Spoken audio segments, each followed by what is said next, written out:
Alright, how's it going, y'all?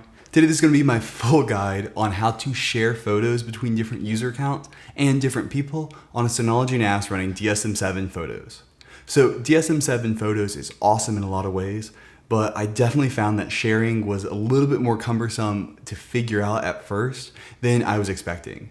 There were things that I just thought would work and they just did not work the way I thought they would. But now that I've got it down, it's actually quite easy. And I personally went through, set up my main NAS and gave every single one of the members of my family an account on my Synology and access to the main family shared folder. And it has been great. I went through and found all the family photos throughout all of time that were just sitting on files and random hard drives, and I put them all in one place, and it's been great. Synology Photos has made it really easy to see all these things, and I've been very happy. Though figuring out the sharing settings was not as easy as I had hoped.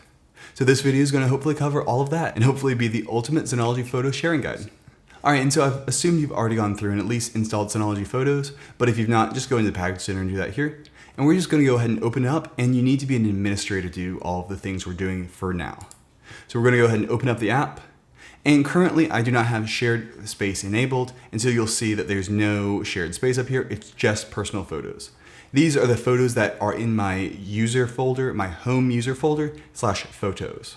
Alright, and so the way you want to set this up is you kind of want to think about it with two different hats on. There's two different types of photos in Synology DSM7 photos.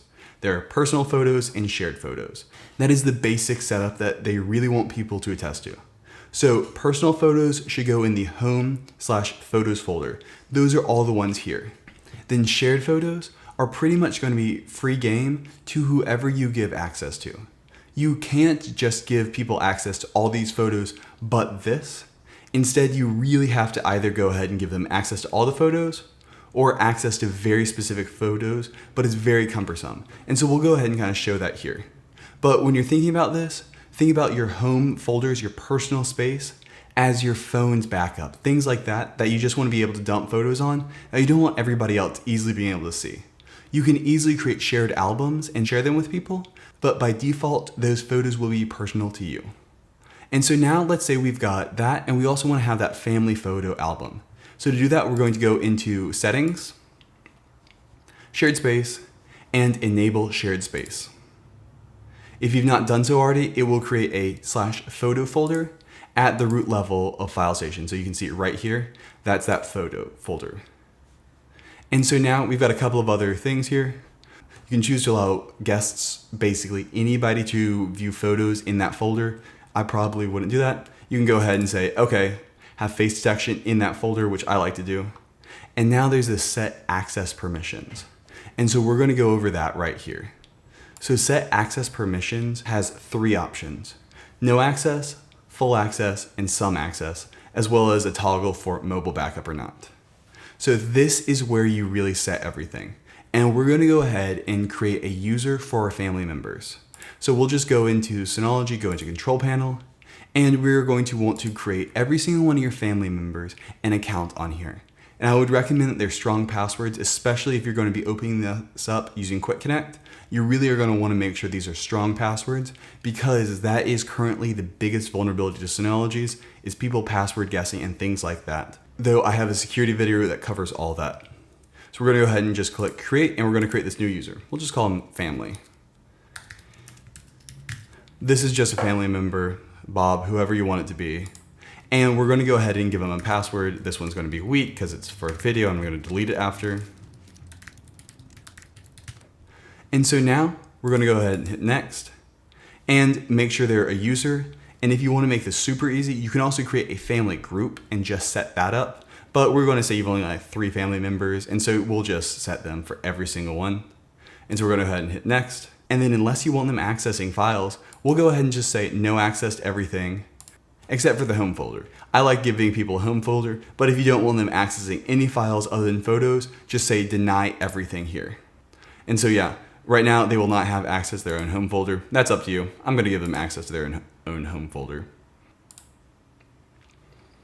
We don't need a quota here.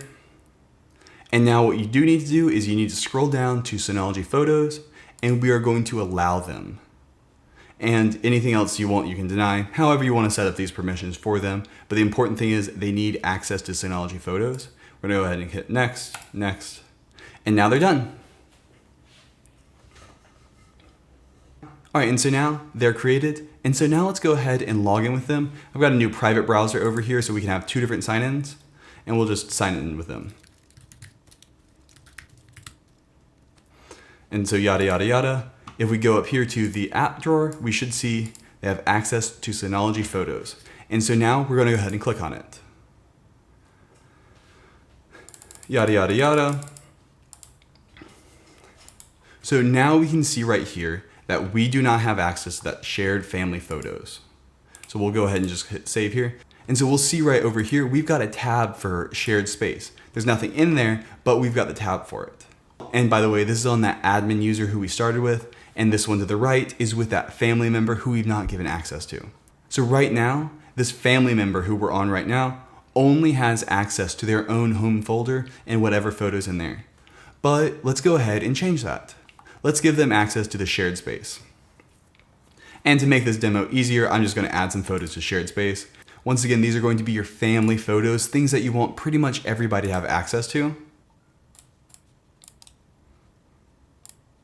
I'm just going to send it over there. This will just give us some files in here that we'll be able to work with. So right there, boom, we've got a bunch of photos in here. And so now these are going to be your family photos that you generally want everybody to have full access to. But over here, this family user does not have access to them. So the way we do that is we go back into settings, shared space, and set access permissions. And so we can see that by default, they do not have access. So you can either choose a user or a group. If you set up a group for your family members, you can select that here, or you can just select every single user. Now, this is where permissions get kind of complicated, and in a way, it's quite annoying. So there are 2 different types of permissions you can give them: entry and management. Entry basically says, unless they're explicitly given access to a photo, they do not have access to it in shared space. Management is they have access to all the shared photos, but there's no way to say, okay, I want them to have access to all the shared photos except for ones in this folder. It does not work like that, unfortunately. I really wish they had added in here the ability to say which photos exactly they had access to, or even better, which folders they had access to. You can't recursively say they've got access to all the photos in this folder recursively. Instead, you have to select the top level folder and every single one below it. That was one unfortunate thing. So I really would recommend most people just give access to all their family members as management, because it'll make it so much easier. And so we'll go ahead and hit the plus button right here. And so now family member has access to it. And so we'll go ahead and hit save. And okay. And now when we go back over to our family members user account, we can hit reload. And we can see now that we've reloaded, we've got access to a shared space. Boom, now we've got access to all the shared photos right here. And so that's how you really are designed to use the shared photo space. So me as the family member right now has full access. I can delete files. That is another thing. I've not found an easy way of giving people access to all the photos in that shared folder, but not having them the ability to delete or add. So that is one thing, but if they're family members, that shouldn't be too big of a deal. And if you're worried, you can always do snapshots and things like that to help fix that. And so now they'll have full access to this entire thing, which for 95% of families is exactly the setup you want. It's just kind of cumbersome and hard to figure out at first. And so now they'll all have access to the shared space, and they'll also have access to their own personal space. This is where all your family members will be able to have iPhone backups going in here, just photos they want access to, photos they want to be able to share with people manually, and things like that. Though one thing you should probably tell people is, since you're the administrator of the server, you will actually have full ability to view all the photos in here. There's no firewalling off there. You as an administrator have full access to everything. Don't abuse your power. All right, and so that is how shared spaces work. And now we're going to go into some more custom sharing options. So now let's say from our personal space, we want to share these 3 photos right here just with that one family member. We don't want them shared with anybody else. We don't want to put them in shared space where everybody else has access to them. So we're just going to select them. And you can also go through and do the good old shift click. And so now we can go ahead and hit right here. We can send them to share. And for privacy settings, we can actually just say only invitees can access.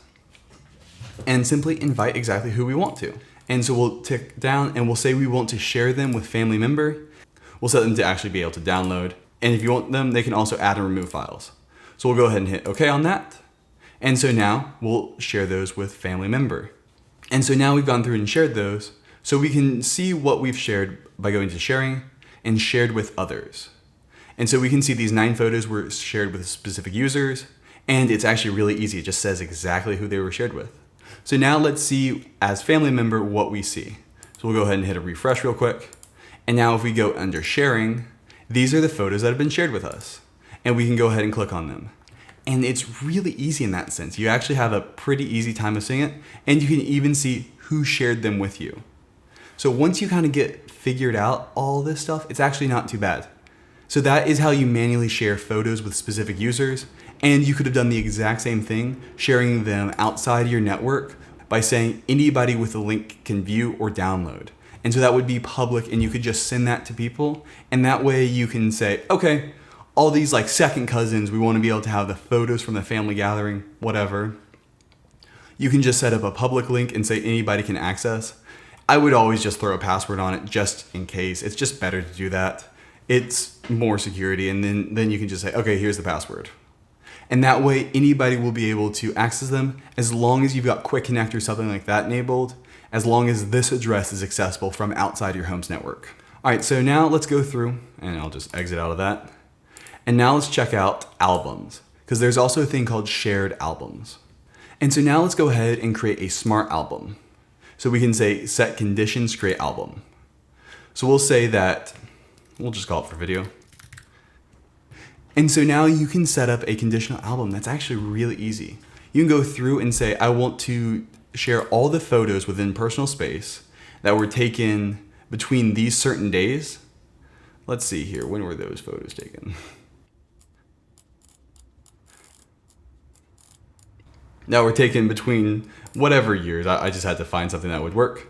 Or you can even say that we're taken in certain locations. You can set up a conditional album here, and there's a ton of stuff you can do here.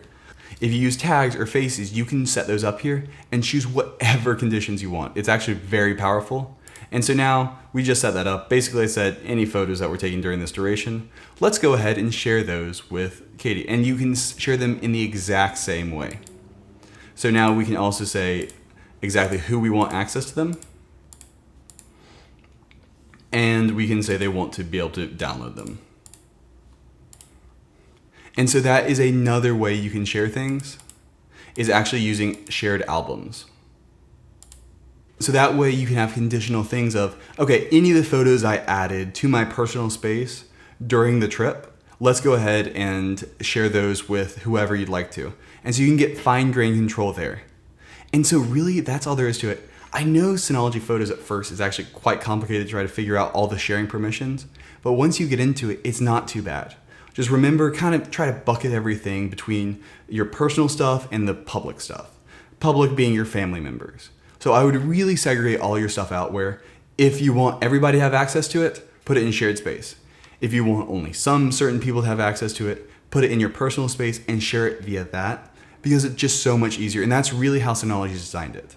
You don't get super fine-grained control. Well, you get, if you want fine-grained control, you get too fine-grained control where you've got to select every single specific folder that you want shared.